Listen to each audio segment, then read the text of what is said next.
Bonjour, c'est la première vidéo de monconseilleimmobilier.com et j'espère en faire quelques-unes ponctuellement. Je préfère ce format-là pour différentes raisons parce que nous allons parler surtout aujourd'hui linguistique. Le but est de vous expliquer un scénario à succès, un script qui fonctionne vraiment. Alors beaucoup de scénarii pour être tout à fait exact, ne sont pas appréciés par les agents immobiliers parce qu'ils n'arrivent pas à se l'approprier. On n'aime pas tous les trames préétablies et c'est naturel. La clé est bien évidemment, comme tous les autres scénarios, de s'entraîner et de s'entraîner encore. On va parler aujourd'hui des scripts, des scénarios qui fonctionnent vraiment. Les scénarios, ce sont des petites trames téléphoniques pour appeler quelqu'un. Souvent, un agent immobilier se crée sa propre trame. Il y en a qui fonctionnent, il y en a qui ne fonctionnent pas. Aujourd'hui, je vais vous proposer un script qui fonctionne vraiment. Ce sont plutôt des astuces qui vont vous permettre de faire fonctionner vos scénarios. Le script que je vais vous décrire aujourd'hui est notamment utilisé par Kevin Ward. C'est un yes man américain, un agent immobilier qui fait quelques vidéos sur internet que vous pouvez peut-être voir ici et là sur YouTube. Je vous conseille de jeter un œil. Kevin Ward a beaucoup de bons conseils pour les agents immobiliers, notamment nord-américains, mais qui s'appliquent tout à fait sur le marché français. On commence par l'objectif de la trame téléphonique. L'objectif que tout agent immobilier doit avoir avant de dégainer son téléphone, c'est le but d'obtenir un oui. C'est très important. C'est ça qui fait que vous allez décrocher le Graal au téléphone, c'est que vous allez décrocher un oui, je veux vous rencontrer, oui, je veux signer un mandat, oui, je accepte une visite de votre part.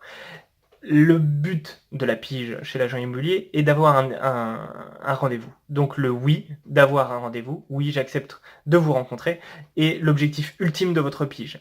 Et c'est tous des éléments de langage qui vont faire décrocher ce oui. Le but, c'est que la personne vous dise oui à vous, à un rendez-vous, à un mandat, une visite ou une recommandation. Peu importe le sujet de conversation, le but est d'obtenir ce oui. Pour décrocher ce but, il faut avoir une conversation qui va mener à avoir ce oui et enlever de notre langage tout ce qui nous fera obtenir autre chose que ce oui. Je parle de ces mots et de ces phrases qui poussent les gens à dire non ou les amener à résister. Nous allons donc chasser ces phrases préconçues. On en a tous dans notre vocabulaire, on a tous des tics de langage, donc il faut chasser ces phrases qui sont naturelles et qui nous éloignent de notre objectif, peu importe le scénario de notre conversation. Vous ne devez ainsi pas utiliser de mauvaises phrases. Je parle des phrases négatives ou des mots négatifs. Donc c'est vraiment le sens interdit de notre trame aujourd'hui, c'est de ne pas utiliser de phrases négatives. N'utilisez pas de tournure négative, il s'agit de ces phrases que nous tournons malheureusement, mais de façon négative. Elle crée un postulat, une affirmation qui vous met dans la situation d'obtenir ce que vous ne voulez pas. J'ai quelques exemples pour étayer cela qui démontreront que nous faisons tous naturellement appel à des phrases négatives qui nous positionnent comme quelqu'un qui attend à recevoir un non. Alors, avant de vous dire ce que j'ai entendu, parce que ces phrases, je les ai forcément entendues d'autres agents immobiliers, elles font même partie de certaines formations dans le milieu de l'immobilier. Bannissez-les surtout dès que vous les entendez, ce n'est pas un bon conseil que d'utiliser ces phrases-là. Beaucoup de scénarios proposent, dans des formations dans l'immobilier, beaucoup de scénarios proposent ces phrases négatives pour retourner la situation. Bannissez-les, ce n'est pas du tout comme ça qu'on va créer une spirale positive. On peut avoir deux scénarios différents qui ressemblent fortement l'un à l'autre, mais qui sont dans les détails très différents. Le scénario dans l'immobilier, c'est un peu comme une voiture, c'est-à-dire que vous allez voir dans une rue différentes voitures, elles sont toutes les mêmes, c'est le principe de la voiture. Il y en a certaines qui valent certes 20 000 euros et d'autres 200 000 euros, mais le concept, de loin, c'est une voiture et vous aurez toujours les mêmes voitures. Qu'est-ce qui fait qu'il y en a une qui vaut 20 000 et qu'il y en a une qui vaut 200 000 euros? Ce seront les détails. Ce sont la puissance sous le capot, ce sont des détails de finition, mais ça ne reste que des détails. En fin de compte, on ne parle que de voitures. Et ben, c'est la même chose pour des agents immobiliers. Deux agents qui travaillent dur en apparence sont les mêmes agents immobiliers. Il y en a un qui va faire 100 000 euros de chiffre d'affaires par an, il y en a un qui va en faire 400 000 euros de chiffre d'affaires par an. La différence est dans les détails pour lesquels vous prêtez attention. Il faut analyser ce qui fonctionne et ce qui ne fonctionne pas pour comprendre que des détails souvent subtils font une grande différence. Tourner sa phrase de façon positive en fait partie et pour beaucoup. Voici une mauvaise façon de communiquer avec un vendeur ou un acheteur. Je commence par une très connue qui est « Désolé de vous déranger, mais non. Pourquoi je devrais dire ça? Pourquoi commencer en s'excusant de proposer un service ou de proposer à quelqu'un de lui offrir une valeur ajoutée? Vous êtes dans votre droit de proposer ce service et vous savez pertinemment au fond de vous que ce que vous proposez va lui apporter quelque chose.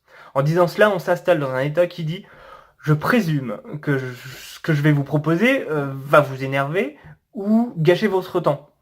Donc je dois d'abord m'excuser. » Si votre objectif en tant qu'agent immobilier est d'aider les gens à obtenir un résultat, qu'il est d'apporter une plus-value, pourquoi vous excuseriez-vous?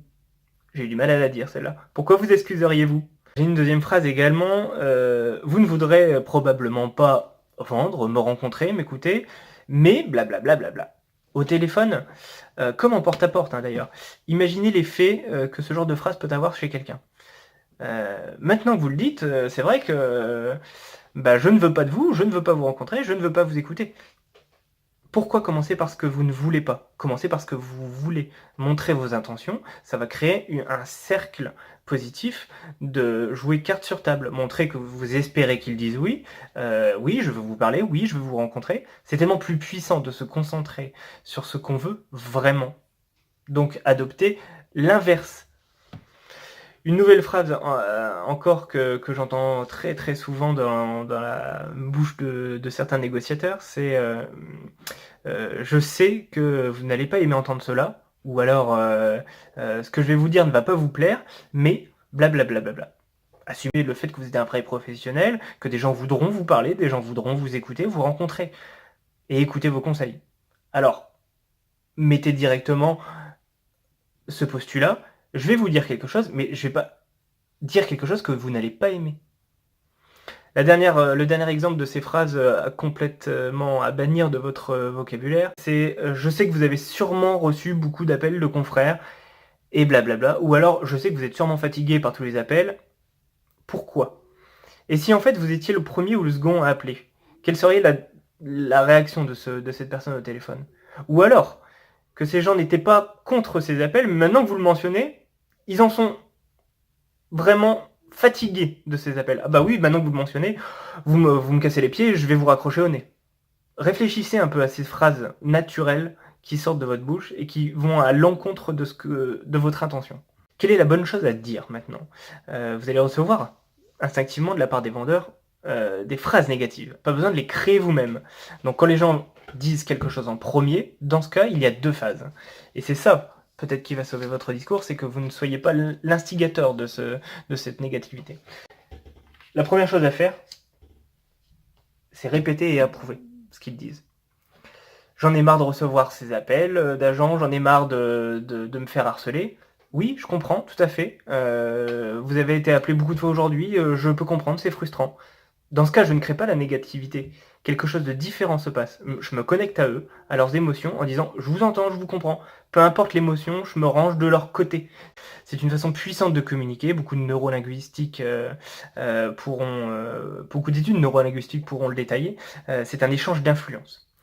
Ensuite, la deuxième étape, après avoir répété et acquiescé, la deuxième étape, elle est de reformuler.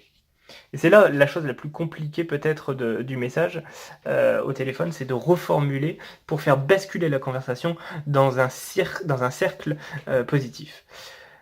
Pour avoir du positif, voilà, j'en ai marre des agents immobiliers, vous m'avez tous appelé aujourd'hui. Ok, vous avez été harcelé aujourd'hui, comme je vous comprends. C'est assez frustrant, c'est assez énervant. Donc, si vous aviez vendu votre bien, cela serait différent. Quel est votre projet ? Ah, je souhaite déménager. Ok, donc votre projet est important, vous souhaitez déménager avant l'automne, est-ce bien correct? Et blablabla, et blablabla. On a renversé la situation. C'est-à-dire qu'en faisant ça, en répétant, en acquiesçant, puis en reformulant, nous remettons la discussion sur ce que la personne souhaite vraiment. Leur plan n'est pas le côté négatif de la mise en vente. Leur plan, c'est de déménager à la campagne avant l'automne. Donc du coup, on ne va pas répondre à leur objection parce qu'ils les importunent, mais parce qu'ils les motivent, parce qu'ils les excitent. Vendre leurs biens dans un délai raisonnable. Ils ne veulent pas une plus belle annonce, ils ne veulent pas d'un agent immobilier, ils veulent vendre et déménager. Si vous parvenez à vendre pour déménager à la campagne, est-ce une chose qui reste motivante pour vous aujourd'hui? Voilà, ce genre de formulation. Rentrez dans ce qui les intéresse vraiment, plutôt que de débattre sur l'objection qui les importune. On est parti de « j'en ai marre des agents immobiliers » à « je veux déménager à la campagne ». On a influencé une conversation vers le positif. Quand on travaille notre capacité à positiver et à annoncer notre motivation à s'installer comme professionnel et comme conseiller, on rend les conversations beaucoup plus enthousiasmantes et on obtient toujours à la fin le oui.